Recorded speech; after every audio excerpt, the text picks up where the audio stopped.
no way up of ass. Obstacles don't stand a chance. One enemy remaining.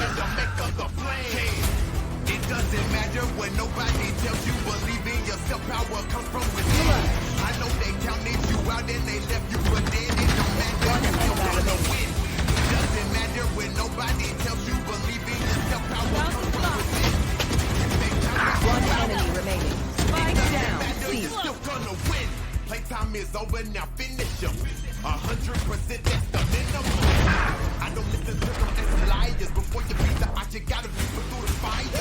Yeah, so I take on every One challenge. enemy remaining. For the ups and downs, you gotta find a balance. When you're down and out, you find out you really got your back. Listen to me closer, cause you know I'm spitting facts. Yeah. Spike down. After fall.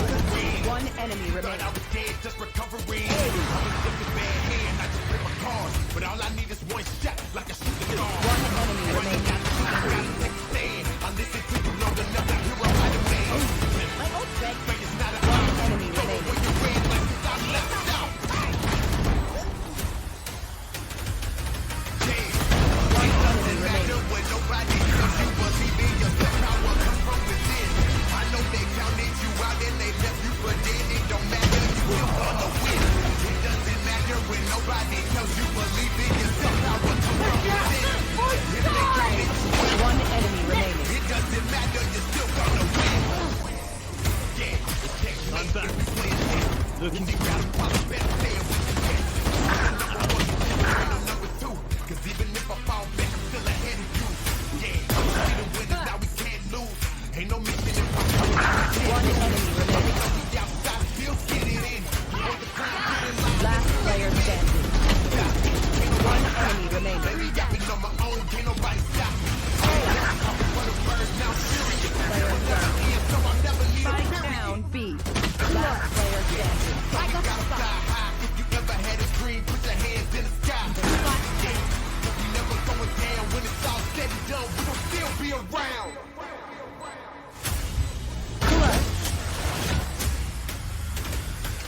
Yeah. It doesn't matter when nobody One tells you. enemy Believe in remaining. yourself, power Spike comes down. from A. within. I know they counted you out and they left you for dead. It don't matter, you still gonna win. It doesn't matter when nobody tells you. Believe in yourself, power comes from within. Last player If they standing. counted you out, it doesn't matter, you're still gonna win.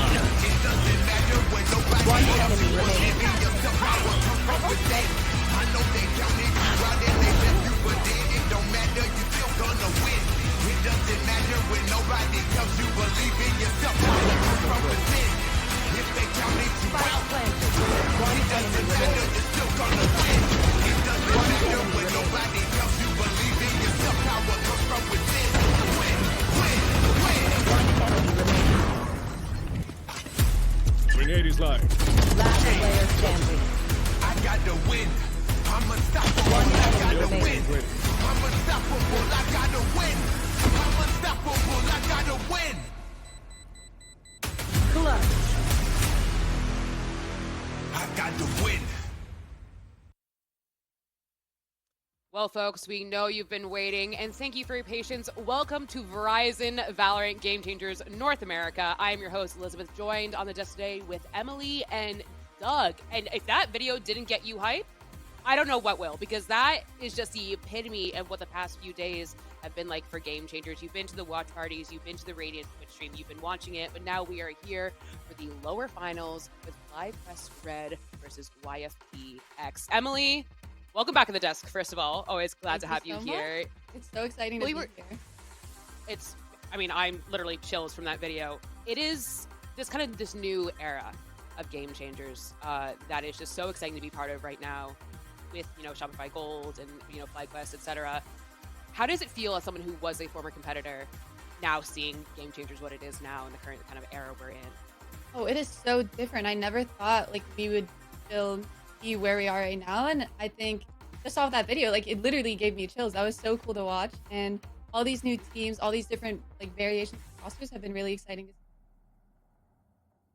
Doug, chill check. There you go. Oh yeah, chills through the roof. I think the fun thing about this is we've got, and I know we've talked about this, and we kind of all knew this was going to be the situation we were in when Shopify made it through to challengers. it's the dawn of a new era because of the roster changes and all that stuff, but then also because there will be a new champion. There will be a new team that's going to be atop of the Game Changers world, and we haven't been able to say that since ever. We've never really had this before. Dare I say the game changing? Game has And with that, everyone, with that, we're going to take a look at the schedule because this year things are a little bit different, as you can tell. Obviously, we've had our OQs, but then we have a little fun, sassy little edition of the Swiss stage, and coming from the Swiss stage into the main event. This, when I was speaking to our head admin, she said to me, this gives the teams opportunity to have more meaningful matches with more teams. Just kind of giving them exactly what Game Changers is about, Doug. Just kind of this running the gamut, playing everyone you can, and really kind of honing your skills and having the most opportunity to. Yeah, I think I love this format. As you were saying, I think it gives teams an opportunity to play against the best and have more reps and more opportunities to compete and also to show what they're made of. So again, this Game Changers year in particular, I'm so much more excited for it and so much more feeling reinvigorated for because of all of the stuff that we've been setting the stage for. And again, I think when you consider how long we're going to have this for, I mean, we're talking end to end, a full year of getting to watch these players develop and getting to watch these stories build. It doesn't get any better than this. And I think this is what competition's all about. Emily, how would you feel competing in a circuit like this? Like, looking at this, being a former competitor, does it make you want to hop back in? Be honest. Oh, I for sure would in a heartbeat. Like, I'm ecstatic about this, especially starting off with the kickoff event. Like, I think it's just a fun new way to start the year off, and I'm excited to see like what these teams end up bringing into like stage 1, for example. Right. And speaking of the kickoff event, there are important implications that we need to discuss with this kickoff event. With this kickoff event, there are no implications with the GCC or the Game Changers Championship, but they are competing for a $10,000 prize pool, or as my current hyperfixation RuPaul says, dollars. This is so exciting, and it really, Emily, gives the teams a chance to kind of figure out their rosters, figure out kind of get their sea legs, so to speak, versus trying to already right away compete for these points that would kind of do or die, have do or die implications for GCC later down the line. Yeah, that's what I mean. It's just such a fun way to start everything off, and like there's no, I guess, added pressure to it. I think the one thing that is really important, Doug, is that a lot of these teams are kind of finding their sea legs, but again with that Swiss stage that we're talking about, really playing as many of these teams as you possibly can, so all of these players can have the best experience moving into stage 1 and stage 2. Yeah, I think tournaments like these are such a good tune-up. You find out what you're made of, that kind of idea. And I think, again, when we consider the landscape of Game Changers right now, there's no better way to start off the year. And, obviously the prize pool matters. It matters a ton. But I think for a lot of these teams, especially the two that we're going to be talking about today, their eyes are not set on winning today and tomorrow, and that being what satiates them. I mean, these are rosters that were put together at the beginning of the year with this tournament in mind, but also November in mind, right? So when we look at tournaments like this, these are great for that. Find out what you're made of, fine tune the little things, and really have this be a really good launching pad for the rest of the year. These teams are hungry. If you have not been paying attention to Kickoff, the uppers and the lowers with the watch parties, whether it be Rivington or, Willius, you have missed out, because there has been some insane Valorant played, and we have some new kind of heavy hitters coming through, new stars, like we're talking about, like right now with this new era, FLYR is in Apex, Shopify aren't competing in GC, and so you have all these incredible teams like Warada, who sent our 2 teams that we will be talking about today into the lower bracket by themselves. It is so exciting, and all these teams fought tooth and nail. These were such exciting games to watch. Emily, do you have a favorite game from this bracket? Ooh, I really, really, really enjoyed the Water vs. Fly. I thought the maps were very close, and especially that third map had me on the edge of my seat, to be honest. Just waiting to see if Wada could close it out. Warada has been such an amazing team to watch. Again, like I said before, Doug, Warada is the team that is the reason why we're here today, that has sent FLYR Red and YFPX to the lower bracket, but you can watch them tomorrow. They're on tomorrow. We're talking about today, right? We're talking about FLYR Red first, Doug. This is a roster that is kind of, you know, Game Changers staple, really. It just has always been here. You've seen the FlyQuest red. It kind of just feels like they're just, how do I describe this? Just always kind of like what was Shopify and FlyQuest, Doug. Yeah, I mean, FlyQuest just, they feel synonymous with Game Changers. A tale as old as time, a household name, you know, whatever you want to call it.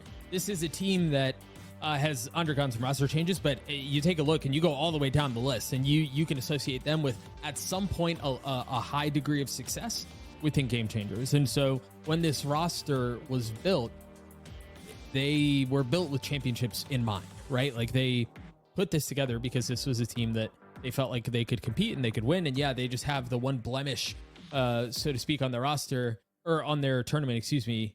But other than that, it's been really clean, right? Like it's been super smooth tournament run for them. And it'll be really interesting to see how they match up today. I think moving forward with kind of this roster, I think that, you know, the roster changes did surprise a lot of people, Emily, but they really, like Doug is harping on, that this was a team built for success, and they are really proving, I think, a lot of doubters wrong.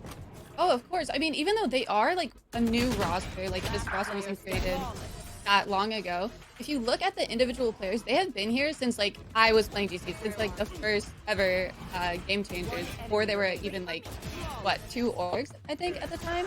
It was Cloud9 and then TSM. And if you look back, Sonder has been here since day one. Lace has been here since day one. And I think it's just really cool to bring back all these like OG players and form kind of like, I want to say like a god roster. Ooh, like the OG. A god roster. Yeah, yeah. They're so experienced. They've been here literally since day one. And I'm excited to see like what they can do together. I think someone we have to highlight, we would be remiss if we didn't highlight them, is the queen herself, the Bob. Frag machine, Bob.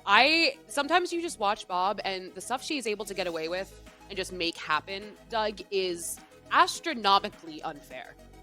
Yeah, I mean, some of the stats that Bob have put up have been ridiculous. And Emily, you were talking about some of these that like old school players who've been around since the very beginning. Bob, I mean, it feels like forever ago, but remember Bob stepped in to play for Cloud9 White when Annie stepped down. That was Bob did do that. Well, yeah, forever ago.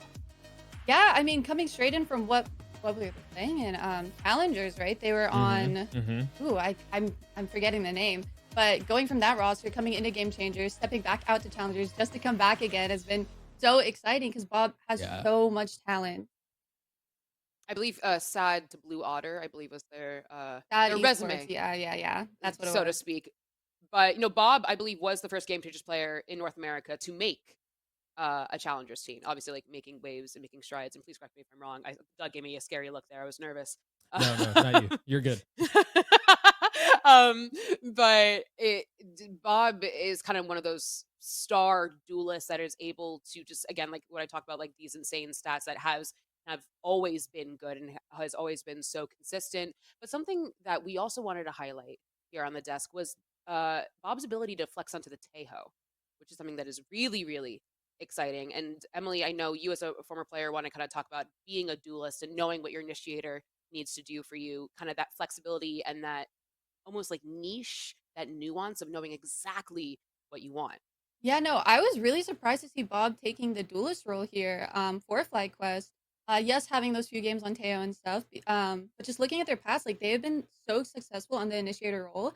And I think for any other player, having to make that transition between initiator and duelist would be a lot harder. But just because of how, I guess, experienced they are on initiator, it seems so like effortless, the transition, just because when Bob goes to duelist, Bob knows what she wants, like what util she wants thrown for her, how to exec certain things, how to make certain plays. And then when she goes back onto the initiator role, she already knows what to do for their duelist. Like she's like constantly swapping back and forth, and it's just like effortless. And I don't think a lot of players realize how hard that can be. Well, and I think even not the utility, like what to do, but also when to do it, like understanding the timings on some of these like flashes or understanding how you want to drone on the other side of a smoke, you know, these little things that often get lost that are so impressive. And I again, allow the initiator to set up the duelist as well as they can. It's so much fun to watch because to what you're saying, Emily, it feels second nature. It feels natural. It feels easy, or it looks that way anyway. Looks that Mhm. way. That's the key thing. These are very practiced, scrim heavy rosters. But FlyQuest Red will be facing YFPX. A lot of syllables today. In today's lower finals, a best of 5, and this YFP roster has some of those heavy hitters that we were talking about. Like Nora, or Scary Shark, if you will, or an Ev. But this roster is just kind of cerebral, Emily. Like, looking at the players that they have, like, dang, is all I can say looking at the firepower that they have. Yeah, no, they do bring a lot of firepower, and I think one thing with YFP is when I look at them and when I watch them play, they aren't as structured as, for example, when I watch FlyQuest. Like, FlyQuest seems more set, whereas YFP, I think that is going to be like the main factor that could bring them the win here, is the fact that they are not structured. They're very loose, very unpredictable, especially with their comps. Like, I think that's honestly like the main upper hand that they have over FlyQuest. Doug, we talked about it before the show got started. Their comps just are always changing. They're always changing us, and I think we would love to tell the audience maybe what they can expect from this team. But really, it's with their compositions, it's expect the unexpected. Yeah, and so I've had the pleasure of watching professional Valorant since the launch of the game. It's been like 5 years now. I've never seen a team do this consistently, where it seems like from one day to the next, they're changing compositions. And and Emily, I'm sure you can speak to this as well, as someone who's been in the trenches, as someone who's had to figure out what's the optimal comp to run in certain situations and metas and what have you. That's not easy to do. And I think for a lot of people, you'd look at that and go, well, wait a second, wouldn't you want to keep the timings? Wouldn't you want to keep some of the utility combos that you have? But for them, it seems like they prefer it this way. They prefer to be making changes almost match to match. Just Yeah, so and it has been so strange to watch. Like, almost every map, at least one player or agent has been swapped out. And I don't know how they keep coming up with these ideas and these new, like, innovations, if you will, but it's like every map there's something new, and it's really, really cool to see that they're able to do that. Doug, what do you do if you're FlyQuest when you see this? When you, like, I was prepping for this broadcast this morning, and I went, oh no, how am I going to prepare for this? And I'm just a host. I cannot imagine in a best of 5 having to face a team where you literally don't know what they are going to play. Yeah, I think a lot of that has to come down to you just knowing what you're about and playing the game your way, right? Because to your point, you cannot prepare for what it is that they're going to try to run, because you may understand their comp and then they run something silly, and then you have to try to all the preparation and all that stuff kind of goes out the window if you're trying to lean heavy into ante. And I think for that in mind, yeah, you just kind of have to stick to your execs, stick to your timing, stick to your defaults, and rely on that, because to the point you're making, Liz, you can't really do otherwise. Yeah, you really, really have to just play your own game and trust in your own fundamentals and your own like comps too. Like, you have to know what you're doing, because you can't like counter strat them. You can't VOD review them, because it changes every VOD. Like, you don't know what you're going to be up against. You just have to trust in your own strength as a team, your own fundamentals, your own game, and really just kind of force them to play how you want them to play, because it, like, regardless of what comp they run that day. Yeah, and Talk to me I about think that, Emily. Oh, we were having a conversation around the structure of FlyQuest versus the lack of structure, or seeming lack of structure for YFP. I think when we think about this, in most situations, structure will win out. Fundamentals should win out. I think teams who are playing against more of this like wacky, unpredictable style, they get in trouble when they lose the fundamentals, when they lose sight of that stuff, because of the chaos that's before them. And so I think if you're FlyQuest here, you have to stick to your guns. Fundamentals, in theory, should win out more often than not, as long as those are stuck to. but Doug, to your point, if I may play a little devil's advocate here, we all love that in a debate class. To borrow caster phrase, time and time again, we've seen teams that are not prepared for a certain comp flounder. You said you watch professional Valorant since the inception of the game, 5 years. You've seen, again, time and time again, teams that are just unable to almost just they kind of melt under that, the difference in comp and difference in the pressure. Yeah, I think the issue you get into is, like we were talking about earlier, when it becomes a part of the preparation, because you can't prepare against that. And so I think a lot of that, when it comes down to it, and this is something that we should probably talk about as well, because when you are facing a very volatile situation, there's got to be a voice that is kind of like the calm in the midst of all of that. FlyQuest doesn't have a traditional caller in the sense that there's one person who's directing the troops. It's a bit more by committee. And so that's something else that they're going to have to navigate through. And I imagine that's much easier said than done. Of course, I would Emily, I'd normally love agree with you. Oh, sorry. Ooh, no. If you're gonna, No, I was gonna say disagree, I would normally agree with you, but I'm just looking at the roster that FlyQuest has. They have two really strong, like well-known IGLs, Bob and Lace, and I think, yeah, because they don't know what they're gonna be up against, adaptability is gonna play a huge role into like who wins out today. But I think because they have those experienced players, I think they'll be able to like. I don't think they'll have as much trouble as he might be. I guess. Any rebuttal, Doug? No, I think the conversation now needs to look towards maps, because I think that will likely set the stage for us to be able to talk about compositions and things of that nature. So this is what I was most excited to see, and I think seeing Pearl and Split off the board, it makes sense. I mean, looking at this map pool, we've seen the bind over and over and over again in Game Changers. When I was watching these games the past few days, I feel like the only map I looked at was bind and also Lotus. We haven't seen too much of a Haven or a Fracture from either of these teams, if we're being honest. And so that kind of like that lack of preparation that we're talking about is almost a boon in this case, Emily, because there was nothing to repair. You know, these teams, you haven't seen this much on them. I haven't seen a lot of tape on them, so you don't have the added pressure of just, you know, prepping. How are we going to do this? Anti-strat, et cetera, et cetera, et cetera. It's just like what you said, Emily. Stick to your fundamentals and play your game. Yeah, no, I agree. We haven't seen these maps yet. So I think for the first two maps, it will just be whoever kind of plays the best with what comps they're running and who can adapt to whatever the enemy team is doing. But I think going to that bind, I am so excited to see this, just because, yeah, like you said, we have watched both teams play bind. Both teams kind of struggle on it. I think it'll be a close match. I'm actually really excited that we're starting off with Haven, because, you know, this conversation we were having around compositions for YFP and what do they run. This is perfect, because it's another look that they haven't shown us before. The last time they ran this map, they were running the ISO Yoru Omen. This time they're running the Astra Chamber Jet. Like, they continue to lean into this volatility of, we're going to play whatever we want, regardless of what we've run in the past and what might be standard at the time. It's been very successful for them. Meanwhile, they're going to be going up against the standard comp from FlyQuest, the comps that they have not lost on, and they've continued to stick to their guns with. This first map is literally our entire conversation for the last 5 minutes encapsulated into freaking 13 rounds, or, you know, however long it goes. Oh, famous last words, Doug. Now we're gonna have the longest VCT match ever in Game Changers. Now that you said that, Emily, that what you were talking about, we have Bob on the Tejo setting up Unstable on that Duelist, and that kind of the boon of like, and also Tejo being the new initiator that is so oppressive and so powerful and seen by so many as just broken, if you will, is gonna be really exciting to watch, and kind of what we've been discussing with the.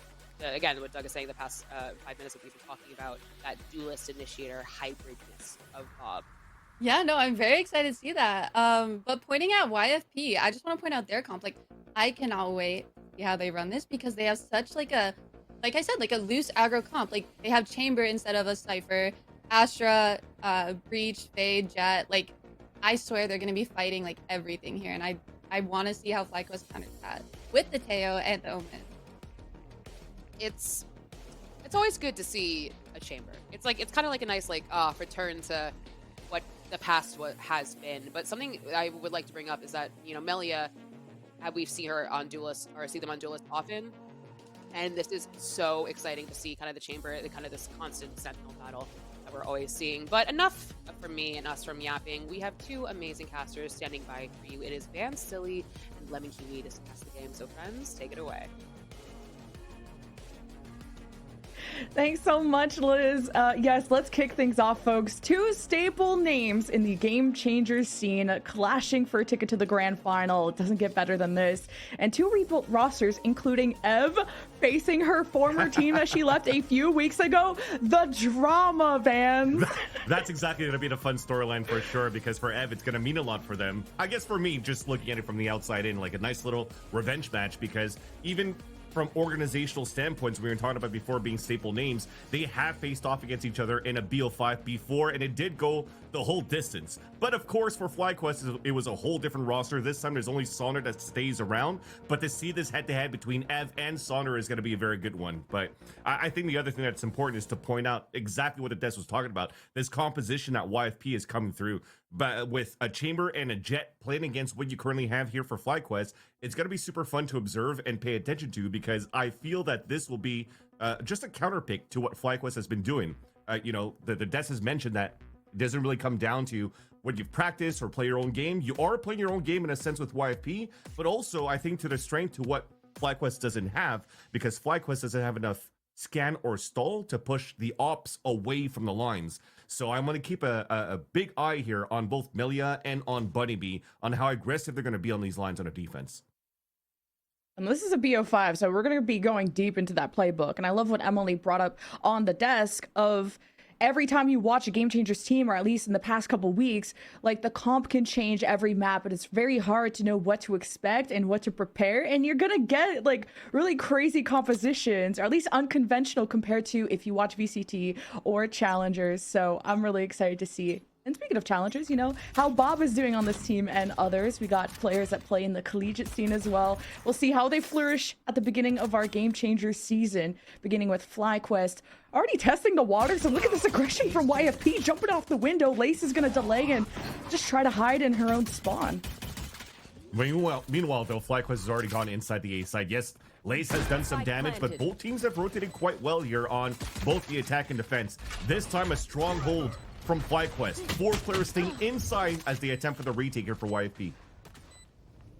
No smokes obscuring heaven or that back door, so FlyQuest just trying to peek carefully off of Sonder, who's going to still have a flash, and now just kind of a desync because FlyQuest still managed to hold back the retake, and it's just Melia against the world. FlyQuest with a flawless round off pistol, despite kind of that early aggression that came out from YFP. Everyone took damage, but no one died. Yeah, again, it was all audible calls that you needed from both teams, and the reason why it was so nice was once YFP realized here that the camera was thrown towards the boxes, he got immediately broken, and we walked down middle. We almost caught Lace at that point, and if Lace died, that was going to be a lot of players that were going to be able to flank from the A lobby all over. But when Lace calls able to say, hey, I'm being rushed down, let's just rush towards the A site. They get an open site, they get a stronghold into the post plan for FlyQuest, and he capitalized here on a beautiful pistol. So that's very nice to start. YFP looking for a 3-player stack down and a walk down with the breached fault line if they could come into contact out of anything, but if not,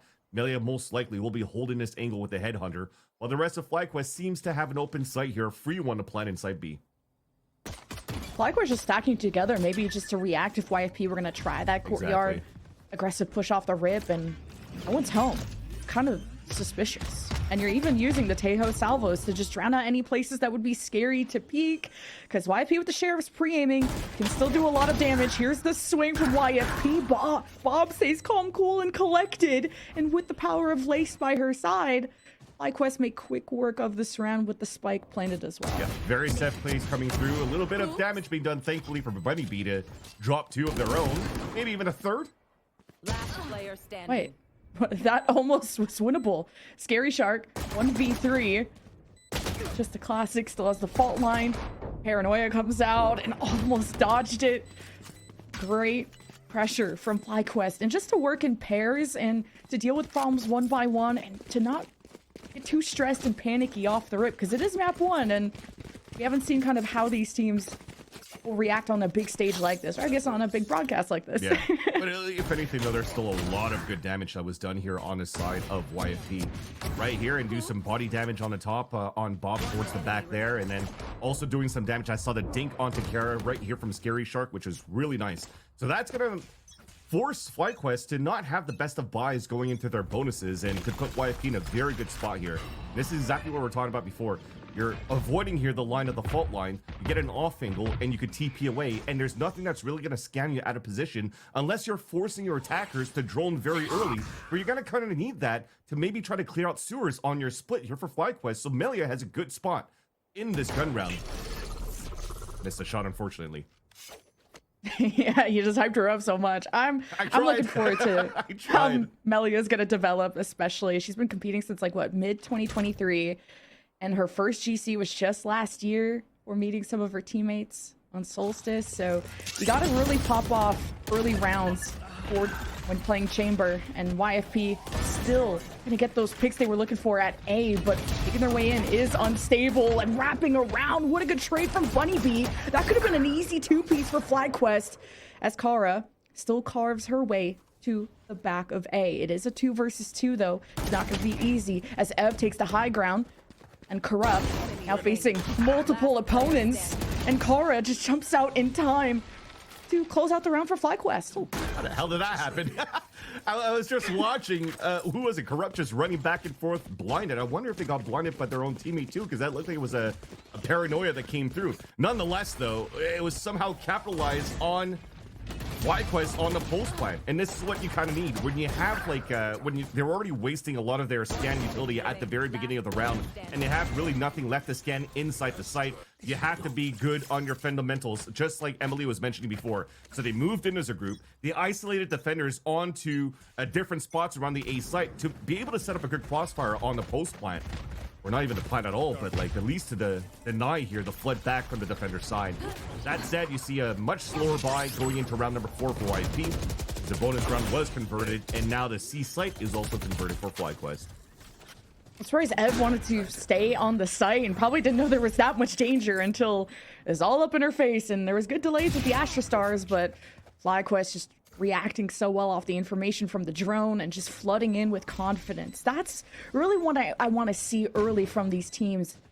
How confident they are. And with Thunder on the team, you just know it's oozing, but YFP still have 2 left.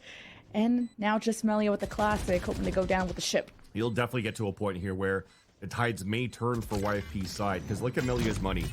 Currently at 2,400, getting very close to be able to get an operator out, and think about the free op that you get off the ultimate from the chamber as well.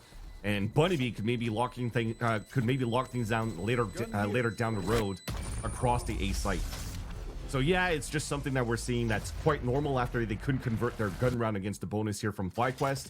Just trying to wait for the economy to right, and then hopefully they get the couple of rounds that they were needed here to warm things up. And immediately, as we mentioned, I almost saw a double op coming out here for that round as Bunnybee almost instantly bought one, but looks like it's just gonna hold into a single op for now, with Melia covering up here towards this garage/B site. Changing things up because Melia was looking for a play at A long last time, so wanting to maybe surprise them at B main or even garage. So FlyQuest would be stacked up to take an early dash at A short, and off the hunt, YFP looking for early info to send Bunnybee on a prowl. They go and hunt for an early pick, just like they would hope to do last round. And the Prowler kind of missed the second one from Corrupt, so no info on A short. So keep an eye on what Unstable or Bunnybee can do early. And Sonder gets a peek, thinking there was a sense of security with how deep Unstable was. And now I think that Prowler did discover Unstable. Corrupt dancing around and deciding to just concede and get away so that Bunnybee could clean up the kill. Yeah, if anything, they heard a dash from the very beginning. So for sure, the Jet Unstable was pretty much pinned inside sewers. And it was really nice here for Bunnybee not to overreact to try to get the flank right away, and just making sure that they were able to cut rotates first. So nice little 2 early kills, but FlyQuest, this is still Bob that's alive here on the roster, and she could definitely turn it back in favor, especially with this work happening now on from the B site. Kara going alone with the spike, and manages finally to open things up and TP inside, but here's the push and dropped.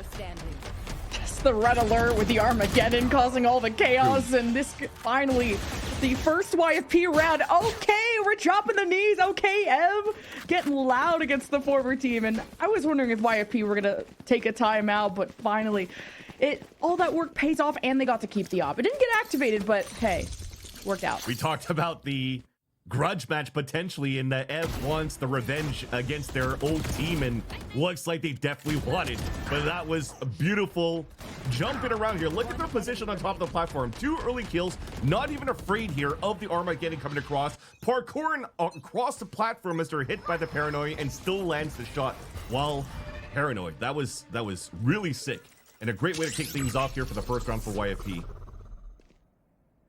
Teleport out. YFP with right Why is that a main? But see if Corrupt will want to swing and peek through, because waiting on the other side is Laced, and if that body drops, Lace could get a neural theft, and that would be huge for FlyQuest, but YFP won't be able to keep the door closed. FlyQuest with that early pick in sewers to get the neural theft going. That's a lot of great information to know. Is the retake close? Is it happening now? Can we get off with a safe plant? And it is. And how do you see anything? Corrupt with the sewers hold was huge. Now YFP got to react off the momentum that she has produced, and Corrupt almost with the ace. If anything, though, the almost ace from Corrupt was not gonna happen if it wasn't for Nora's fault line. Scary Shark had the fault line coming in from the A connect just down the sewers, where you had FlyQuest trying to rush down to take down Corrupt in that spot. And that ended up being a beautiful 2-3K even holding out towards that sewers, because things looked really grim at the very beginning, especially after Melia dropped. Unstable dashed into the site, didn't even look on the top of the boxes. It was supposed to be a free kill, and when she missed, it allowed here for the A side to get overtaken until that assist came through here from Nora. I mean, look at that, already got 4 on the assist. Probably 2 of them at least was from the fault line on that previous round. So that's gonna stop the bleeding, as well as drop the econ until Bunny B unfortunately drops. It's not good. FlyQuest are still gonna storm in, but right into a nightfall, and Corrupt is hoping to react off of it, but they were much closer than expected, and now with the smokes in place, that nightfall won't be really something YFP could follow up with, but it will cause some panic in the FlyQuest camp. At least they have their smokes in place, so they have a moment to stabilize. Now that's cleared in heaven, and Kara with the op snipes Ev as soon as that smoke came down. And this round is already over. Melia and Scary Shark are going to save. Yeah, very, very nice from FlyQuest. I think we have a little bit of an adaptation on FlyQuest tempoing a lot quicker into the A side hits, because for maybe the first few rounds, we've seen Unstable being able to dash down sewers, move up towards long very quickly, dash into site. So they're realizing here that there's not too much of a stronghold in that area, because YFP are giving a lot of importance for the off hold or an off angle from the chamber. So you're scaling great util behind the flash and dash from the breach. The tail ability allows for you to just clear up towards that site, and you have the take that you just saw here towards the end. So YFP, if they want to try to salvage that a little bit more, they have 2 different opportunities to do so, right? Or you can test back into the A choke, or they still have great utility to play the flood retake, because they have the Fade Eye with the breach flash they can use on those type of takes. And looks like it's going to be the latter, because they're playing solo players, a solo player, sorry, on the A side, kind of like their pistol pretty much here for YFP. So you leverage the Haunt for information, Prowlers, and then wait for the next cycle to flood retake. Meanwhile, though, FlyQuest are looking for a split towards the C site where there's only Melee on the top of the boxes. YFP are a team that looks like they're taking more risks, and it's the comp that does just that with the chamber and what Corrupt's able to do at A sewers. But FlyQuest gonna try their hand at C with the drone pinging YFP at the back. An early first blood for FlyQuest as they decide to pivot, realizing that site is more stacked than they expected. It's not just like a 1 sentinel or a 1 defender thing. So FlyQuest gonna play some mind games. So yeah, and it's working, because YFP are just dancing around between site to site and finally guessing that it might be an A finish, and it's a pretty good read. Rage could still assist if the fall line comes up soon. The Corrupt now under heavy attack. Ev coming out to support. Ev's got to hold the one side, and the Bucky or the Sundome shine. Get it. Corrupt with 2, going for more, but FlyQuest hold their ground and are able to dislodge those defenders. YFP are not a team that are going to leave that A site.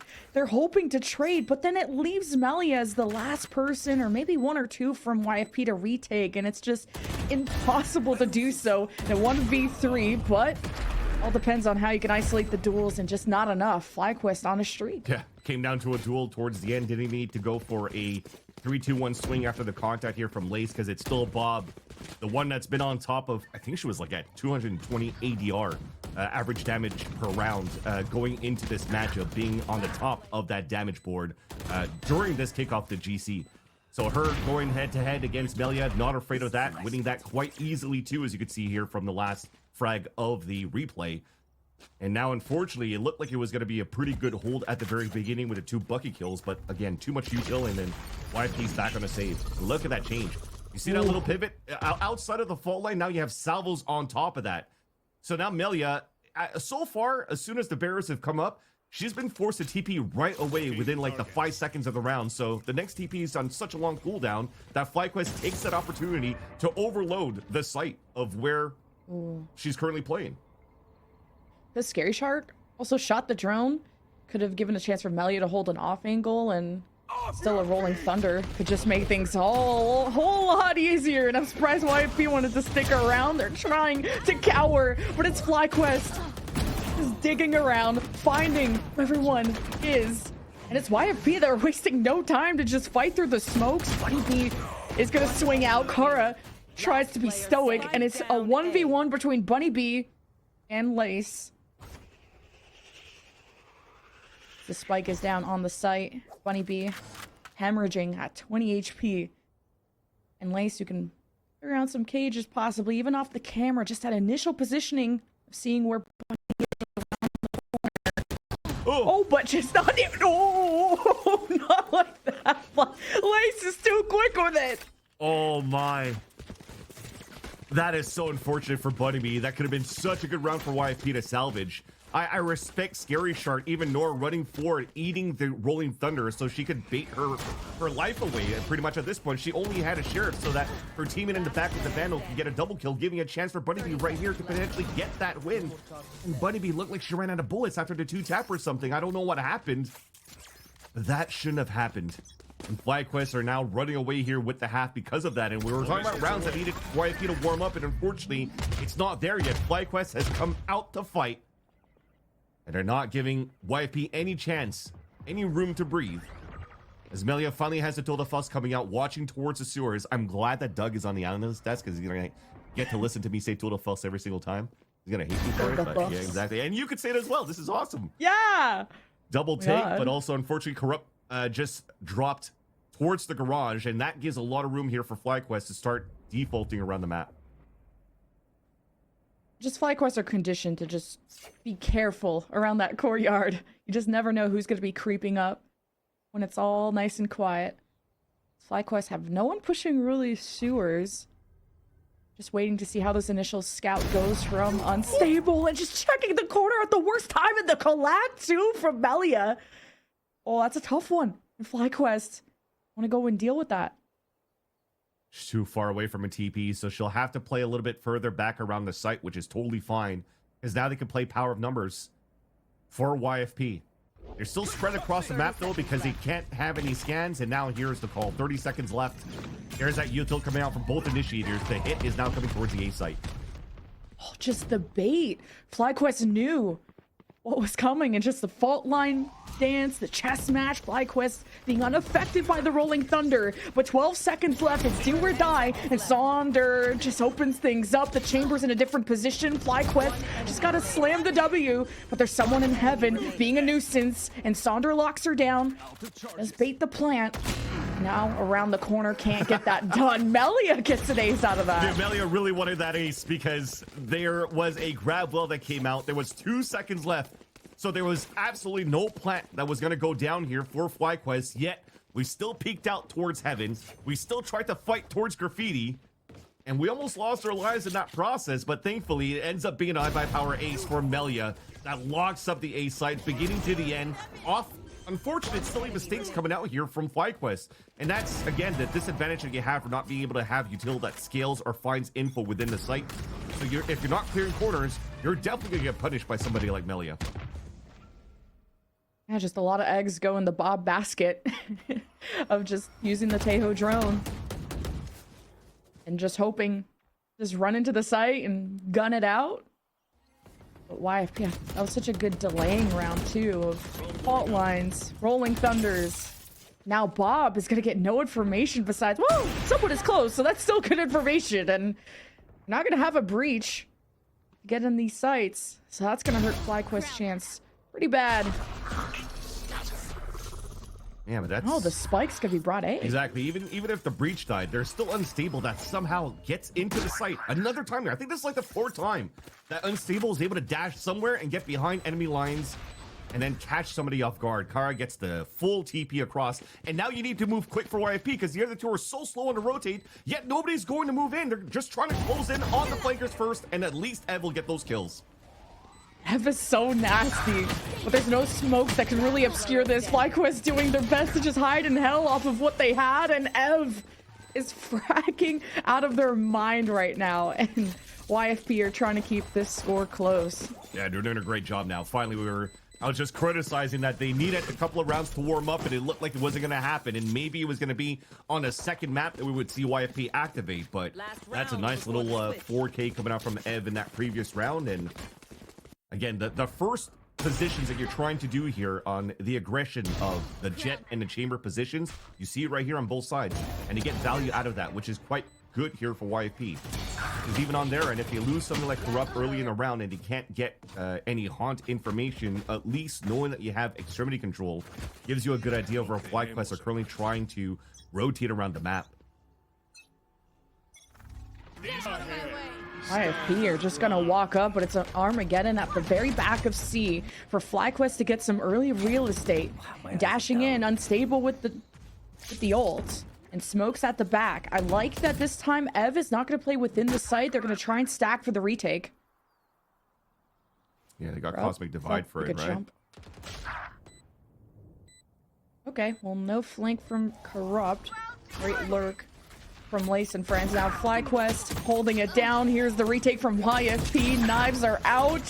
It's a 4 versus 3 in the post plant, and Kara holds their side of the site. And it's an 8-4 half for FlyQuest.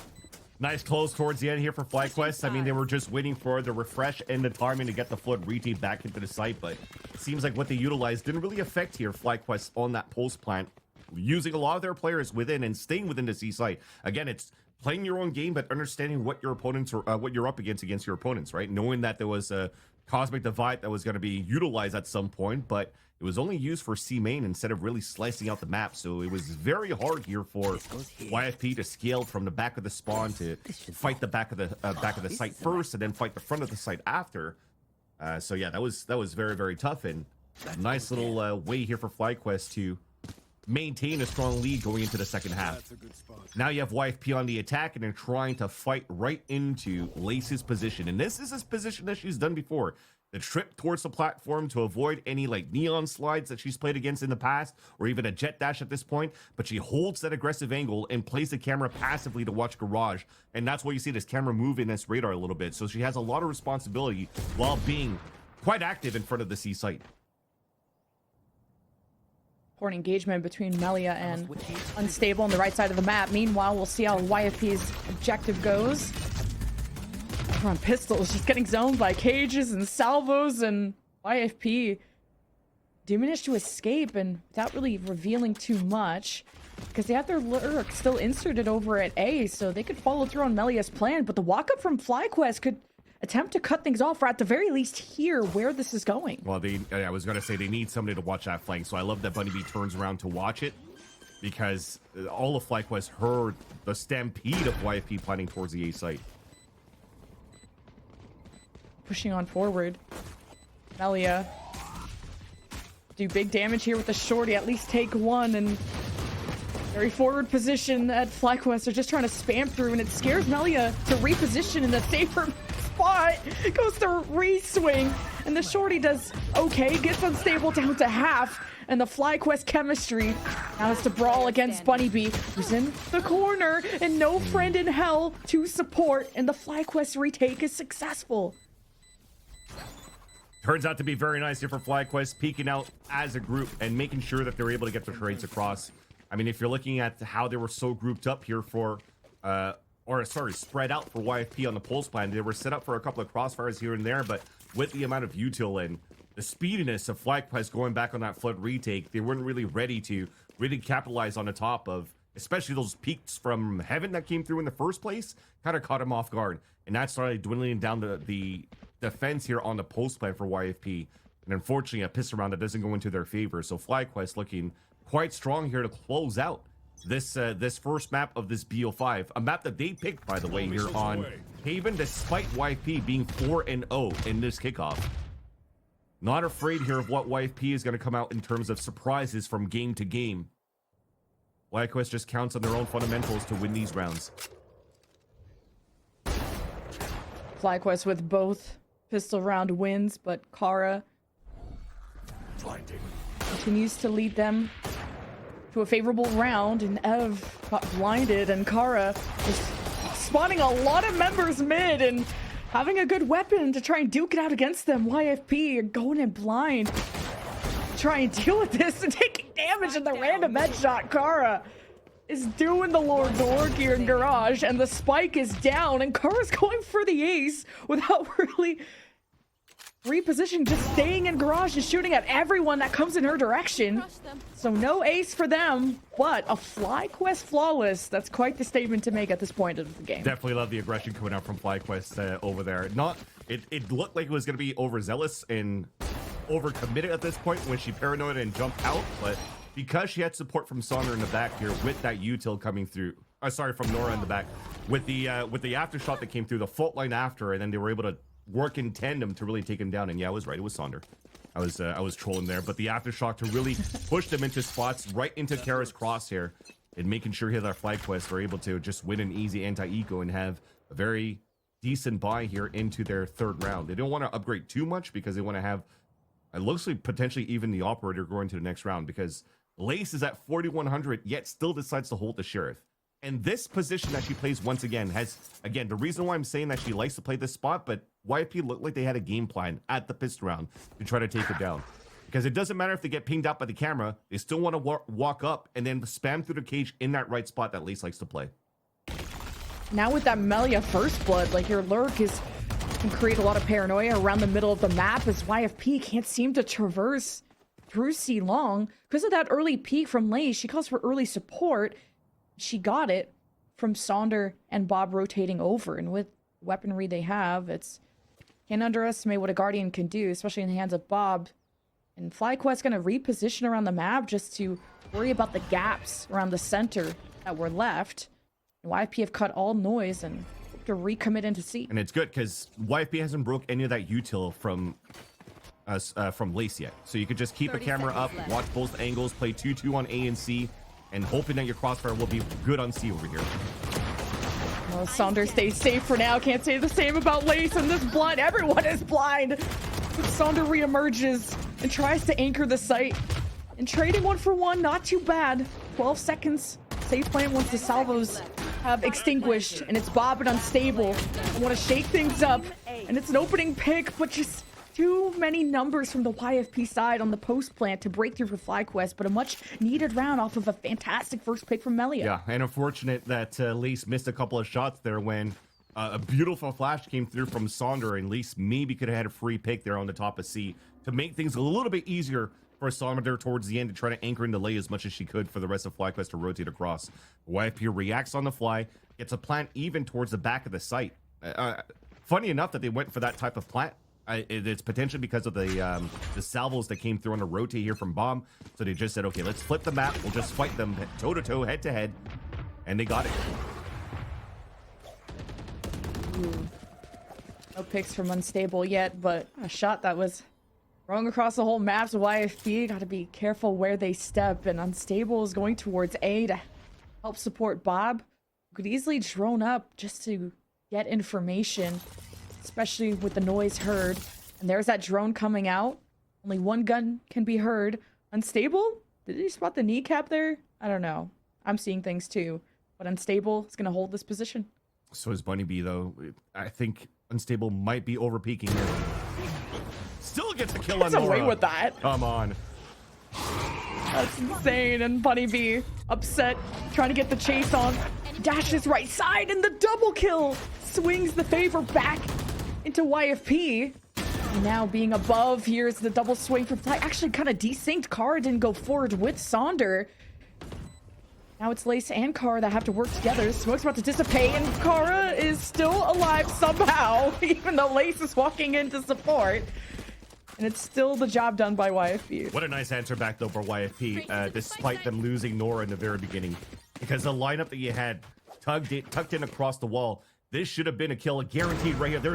It was a triple high-low that you had from the staircase in the front, and unfortunately Nora was about to rotate out towards sewers, and she got caught. And that was the first thing that Unstable saw on the crosshair. But the reaction right away to go for the flood take on the A site, to dash right in and not give a chance here for FlyQuest to set up after that first blood was everything for YFP to convert back into a victory in that round number 16. So very, very nice answer back. And now the econ's actually abysmal here for FlyQuest. You see it for YFP. I mean, they're trying to walk up. Melia's in a tough spot. She can still TP away. Oh, okay. As I say that, Captain Curse. Unstable just goaded like that.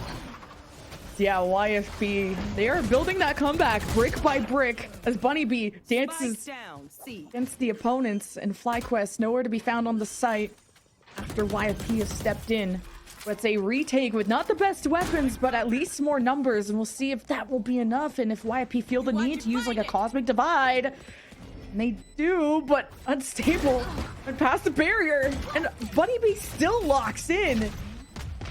Quick reaction, FlyQuest now have to break through the barrier, and just one by one they stagger in, and FlyQuest do what they can to unify at the last second, and it's Bob in a 1v1 against Ev. The spike ticking down, and Bob just couldn't suss out where that darn Astra went. So smart from Ev to tuck inside the wall right after, because Bob thought that Ev was going to run back towards Long C or somewhere around the site. Because there was a lot of chaos coming through. There was so much good utility from FlyQuest for the retake, despite only having the operator, but they still had paranoia and so much more utility around that to combo with the paranoia to really see, isolate all these positions that YFP had in the post plan. So it ended up being a pretty decent eco here coming up from FlyQuest. But now you're starting to see the composition of both of these teams, as we mentioned that it's not the strongest to get info on the defensive side, but still quite strong on the attack side for both of these teams.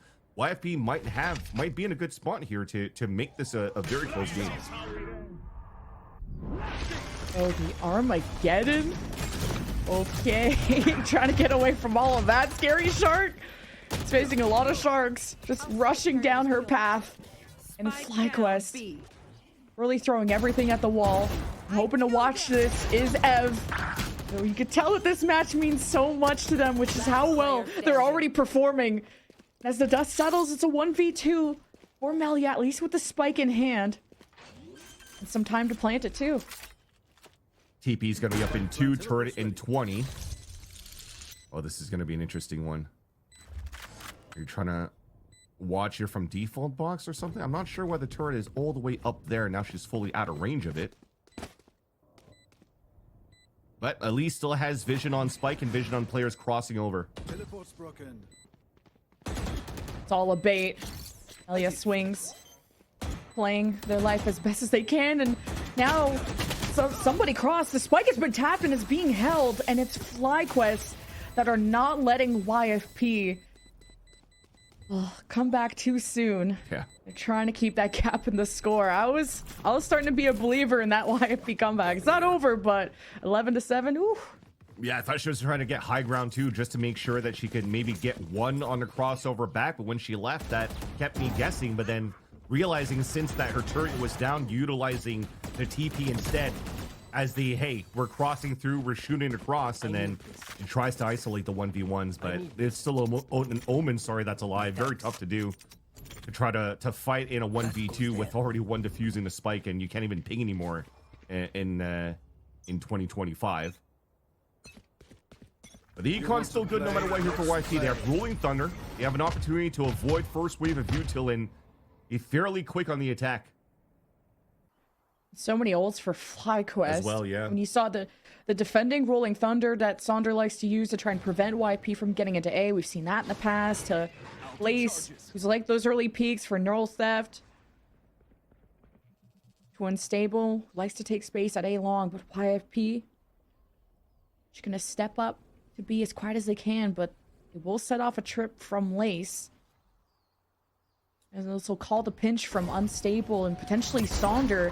And a Rolling Thunder at B site would be crazy. And they're going to use it early, not knowing what's on the other side of these smokes. And YP remains safe at B main. Try to pivot into Garage, but Kara could swing it at any moment to get some unsuspecting picks, and the flank is activated from FlyQuest through A, and YFP are getting pushed from all sides. This round is a tough one to come back from. Might be a save here if they can for the last 30 seconds. I mean, I like the idea and the attempt that was there for YFP. They wanted to try to go 30 for the seconds Nightfall, plant into the site when it's free, and then use the Rolling Thunder for post-plant for delays. But you're only using 2 players to move into the site.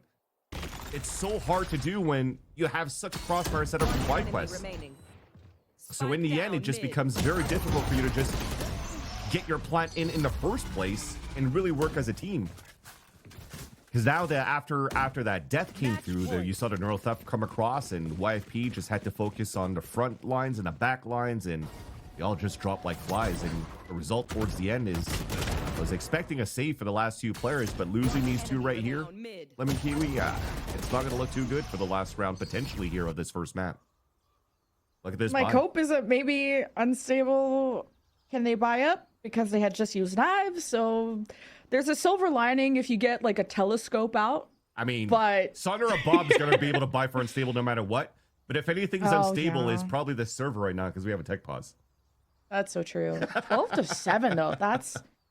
That's crazy. FlyQuest have gone after 3 win streak after 3 win streak, kicking off the map with a flawless on pistol, taking both pistols, to YFP stealing away a couple rounds and almost mounting something really special in the second half before just FlyQuest really surprised them. And it's a FlyQuest that also know how to mitigate aggression, but also how to deliver very lethal aggressive play themselves.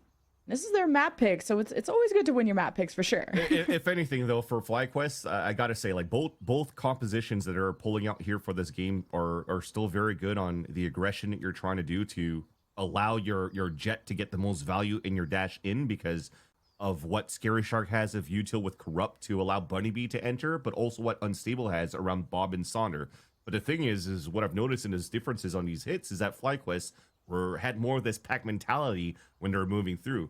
And when we talked about, for example, that round where Unstable got that pick with the operator, and Bunny Bee and the rest of YFP immediately answered back and had 4 players within that site, it ended up being around for them. And that's what I want to see more coming out from YFP, potentially out of this tech pause. You can't talk to each other right now, but hopefully coming out of this tech pause, there's going to be a conversation of saying, hey, we got to have that pack mentality as well, because they have very strong aimers. We've seen Ev, Amelia, and Bunny Bee really pop off in key moments so far, but all in individual positions as well. So if they're able to work this as a group, man, they'll be looking really good. For example, that post-plant C-hold, I want to see more of that. You're right that there's had to be a lot of clutch multi-kill moments from the YFP side to string together some rounds, while FlyQuest, the teamwork's really paying off, and also their ability to just give up a site, give up space, and to retake it, or create delays so that reinforcements can come in, so you have a more even fight before the site gets taken by the offense. So FlyQuest has players and people who are also competing on different teams while being on this team, where I would think, oh, they have maybe less practice. And Emily brought it up that you have a lot of intelligent players on this team 100%. that can all throw in ideas, that know how to adapt on the fly, and can bring those experiences from challengers, from collegiate, from all the years they've been in Game Changers, to not only know their opponents and probably how they're thinking, now, but also what they're maybe going to do next. As you talk about silver lining for FlyQuest with a bad buy, it's actually for YFP. You have a glass Vandal for one of the players, which is going to be Corrupt, and only a Stinger full shields. So this is a Hail Mary with these ults to try to take over the C site, and it's a good read by FlyQuest so far. Holy cow, just the rolling thunder, but unfortunately all the salvos from Bob and the delays created from FlyQuest. It's YFP stuck and hesitating. And with this pick on the flank from Melia, this has got to build confidence for YFP, and Melia has to do it all themselves. And FlyQuest trade blow for blow. Oh and it's a 1v1 to potentially end map number 1. And Ev tries to get away with a plant. Lace won't emerge yet. Now is already swung out. As Ev, the Cosmic Divide, can't really play around it. Just hoping to get the early peak. Now you don't know if Flace backed up trying to rotate through Garage or has made it through Logs. So Ev still isolates Lace. Great patient plays out of Ev. That's unlucky. And I was just looking at the minimap to wonder. I was wondering what Lace was doing. I don't know if she was lagging or something like that, because it looked like her triangle kind of like just flicked away. And as I see an immediate pause, I feel that that's what happened in that 1v1, unfortunately. And that could have been huge there for FlyQuest, because Bob, cosmetic stun coming out from Nora, still manages to get 2 tap kills in the back of the site to give a chance here for Lace to close out that map. As you'll probably see the hit here, all of that noise that was made from YFP, and unfortunately, you see the trips that was being placed by Lace. She was actually anchoring up on the A site before, and they have nobody really covering Garage at this point when they had a 4-player stack towards C. So that was great here for YFP to kick things off with that lurk from Melia to open up that C site. But it still became a 1v1. You're looking at this buy, it's still going to be terrible for YFP. It's pretty much the same buy as last time, with the exception of no ultimates. So now there's no Rolling Thunder, there's no Nightfall. Corrupt still is on a Glass Vandal, and this might be the round where it may not pan out for them, because FlyQuest still has a very strong buy. The real silver lining, I guess, at this point is that FlyQuest do not have any ults from the previous round nor from this round. So maybe toe-to-toe, if your shot callers and your main shooters of Buddy B, Ev, and Melia could activate again, then maybe you could salvage another round and hopefully push this to overtime if you're a YFP fan. Yeah, but you guys really got to raise your Melia-yas, because I just can't believe that backline pressure and just how much that opened up the chances for YFP that round. Because they had just used the Rolling Thunder, and then it wasn't working out. They were kind of standing there, not really sure what to do. And then Melia's like, let's go. Probably something along those lines in the comms. And that last 1v1, ooh, I wish I got to get another bowl of popcorn. And with all these tech pauses, I may get away with one, but this is still anyone's game. But yeah, the glass cannon weapons that had to come out last round, YFP. Still come out again, right?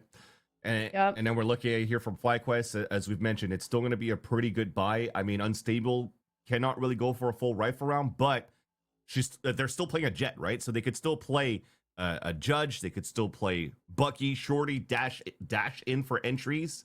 And maybe they won't be able to get as aggressive as they want to be on their defensive side here for the next round. But they're still in a good spot in terms of the economical value of the rest of the roster compared to YFP for the next round. But thank you for your patience, chat. Looks like we have an update that it's just a player DC and they're just reconnecting. So we should be resuming quite shortly, rather. Well, I was given a minute. Shorty. Well, Shorty for Unstable and Shorty. I mean, do we still say Shorty in rap songs today in 2025? Sure. And so you're talking to?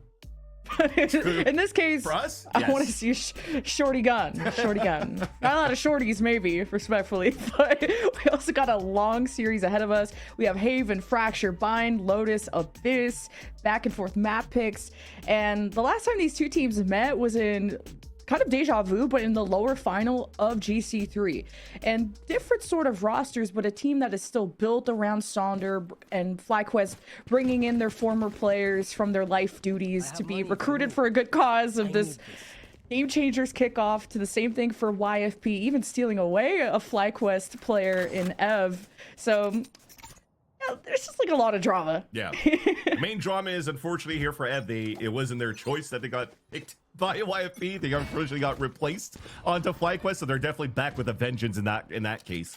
But that said, though, we're back and resumed in round number 21. Still map point for FlyQuest, and a ping that grabs 3 players at the very beginning here for YFP. Smokes up too, and from Kara just to They still want to fight hold this? back the storm, and YFP, the jig is up, but they're ready to still execute on the plan, and unfortunately Bunny B gets executed upon arrival. So YFP at least get free garage control, no smokes to cover this back window. And it's the Melia flank through this very doorway that caught FlyQuest off guard, but this time they've sussed it out, but there's more than one pushing this flank. Sonder is surprised, and YFP only have 2 members left, and it's still match point for FlyQuest. Won't be able to prevent this plant. But as a duo, Kara and friend go through garage, and against Corrupt, who had no HP, it's gonna leave Scary Shark in a seemingly impossible position, at least still with a fault line to play with on the other side of these boxes. And try and execute on this kill, but the smoke is so unlucky and unstable. Hides their path, and it's FlyQuest that take map number 1. That one trip in the end that was never broken in the first place ends up being the demise here for Nora in an attempt of a clutch on a 1 versus 3. But it still ends up being FlyQuest putting that last round into their favor and winning that first map in pure confidence, again, with some nice duels coming out from the side of FlyQuest. They came out kicking a lot more stronger than YFP in the very beginning here, Lemon Kiwi, and we're hoping now that, you know, from that second half, that YFP could come back here in this series. Yeah, this is a different FlyQuest roster than you used to, but one that I can't wait to see how they flourish throughout the season. And is this going to be the core they stick with, the one that they could really threaten the Game Changers Championship down the road with? It's a great start for them, but it's a best of 5, so we got a lot of Valorant around the corner. So we'll chat with the desk, and we'll see you after the break.